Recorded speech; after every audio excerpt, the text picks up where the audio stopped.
တကဘာလုံးကအသက်ရှူအောင်ပြီးကဘာဆေးပွဲစစ်ပွဲကြီးပြီးဆုံးသွားပြီလို့ထင်မှတ်ခဲ့ကြတဲ့ဘီကျင်းတဘောတူညီချက်ကြီးဟာ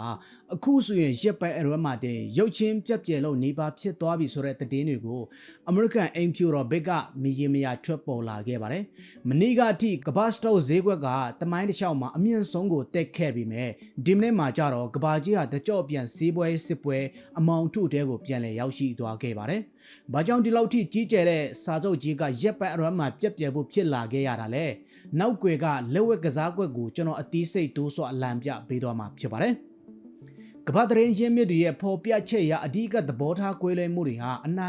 ကဘာကြီးကိုစိုးမိုးမဲ့ AI ဉာဏ်ရည်တို့နေပညာပုံပိုင်ခွင့်တွေနဲ့ data ထိန်းချုပ်မှုနေနိုင်မှုတွေမှာဖြစ်ပွားခဲ့တာလို့သိရပါတယ်။အမေရိကန်ဘက်ကတရုတ်ရဲ့ AI ကုမ္ပဏီကြီးတွေကိုကန့်သက်ချက်တွေချို့နဲ့ဆက်ထားခြင်းပြီးမဲ့တရုတ်ဘက်ကတော့ပြည်ချင်းစာချုပ်အရာပြည့်စုံမှုအလုံးကိုရုပ်သိမ်းပြီးပြက်ပြက်သားသားတောင်းဆိုခဲ့တယ်လို့သိရပါတယ်။နှစ်ဖက်စလုံးမှာသူတို့ရဲ့အမျိုးသားလုံခြုံရေးနဲ့အနာကနေပညာဩဇာအာဏာကိုရှော့မတွက်ပေးနိုင်ကြတာကြောင့်စပွဲဝဲဆွေးနွေးပွဲဟာလုံးဝလမ်းခွဲလို့နေပါတင်းမှသွားခဲ့ရတာလို့ဖြစ်ရပါတယ်။ဒီလေဝစ်တင်းမာမှုတရင်ဟာမွန်လွေပိုင်းမှာကမ္ဘာစီးပွားရေးလောကတဲကိုပြန့်နှံ့သွားပြီးတဲ့နောက်မှာတော့နယူးယောက်လန်ဒန်နဲ့တူရကီစတော့ရှယ်ယာဈေးကွက်တွေဟာထိတ်လန့်တုန်လှုပ်ပြီးချက်ချင်းပြန်လည်ထိုးဆင်းသွားခဲ့ရတယ်လို့သိရပါတယ်။မနီကမှတမိုင်းတင်အမြင့်ဆုံးကိုရောက်ခဲ့တဲ့နေပညာနဲ့ကုန်ထုတ်လုပ်မှုရှယ်ယာတွေဟာဒီမိနစ်မှာတင်ဘီလီယံနဲ့ချီပြီးတော့တန်ဖိုးတွေဟာ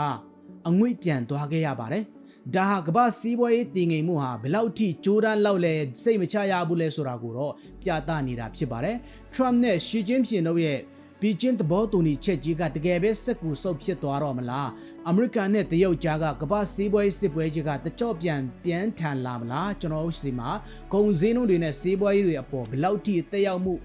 ရှိလာအောင်မလဲဆိုတာကိုတော့ကျွန်တော်တို့တစ်ချက်စောင့်ကြည့်ရမှာဖြစ်ပါတယ်။မိတ်ဆွေတို့အနေနဲ့တော့ဒီအမေရိကန်တရုတ်နေပညာစစ်ပွဲအပေါ်ဘယ်လိုမြင်ကြတယ်လဲ comment လေးမှာဝင်ရောက်ဆွေးနွေးပေးခဲ့ကြပါအောင်နော်အားလုံးကိုကျေးဇူးတင်ပါတယ်ကျွန်တော်ကတော့ခန့်ပါ